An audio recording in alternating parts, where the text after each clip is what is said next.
It has been 1 year and 8 months that the former coordinator of intelligence services, General David Ssejusa, has spent in exile in the UK, doing what he called efforts to change the regime in Kampala. We shall remove him. That's our goal. He must leave. And by the way, this idea of saying, yeah, but the man has just been elected. Yes, there are presidents who are impeached in the middle of their terms. Yes, the man still has some years to go. Yes, there are presidents who call for elections. They move them forward. Anything happens. So the idea that no change can take place is false. We must push in these changes. If not, we shall have to force him out. Addressing the press Sunday morning, his legal representative Ladislaus Rwakafuzi opens up on how General David Ssejusa successfully returned back home. Yesterday morning at 9 o'clock, I received information that General David Tinyefuza was supposed to return in the night of yesterday, Saturday. And because I received the information from the horse's own mouth, I did not disbelieve it. But because I had to act professionally as a lawyer to keep secrets, that's why I did not inform you, the members of the press. Aboard a delayed British Airways plane, General David Ssejusa arrived in the country shortly before 3:15 a.m.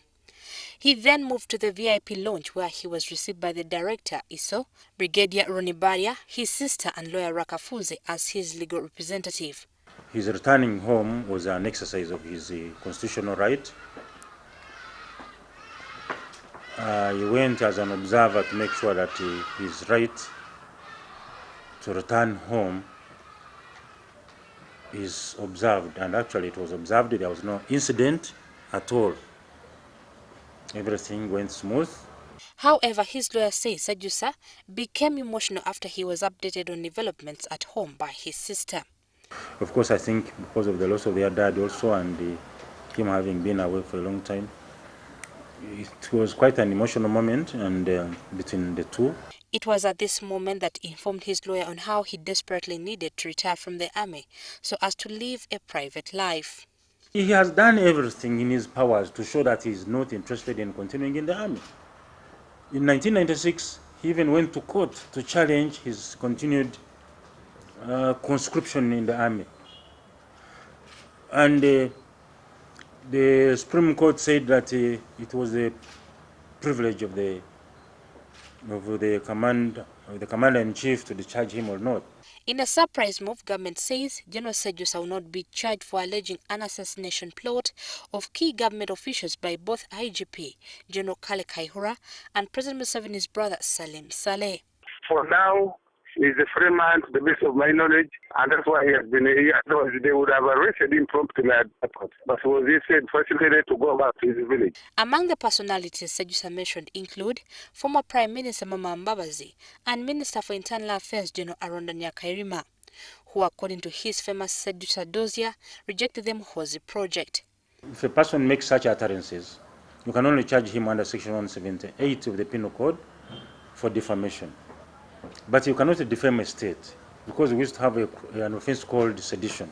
Sedition is no longer constitutional. And therefore, defamation, you cannot defame a state. Afraid that some people could be after his life, President Museveni has reportedly ordered for his protection. It is even alleged that even his ticket was secured.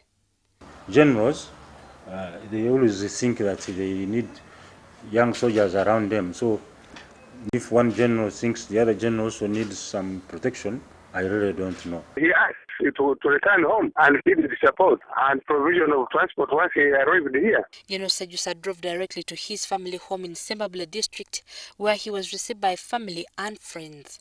Shamim Batalwo, WS News.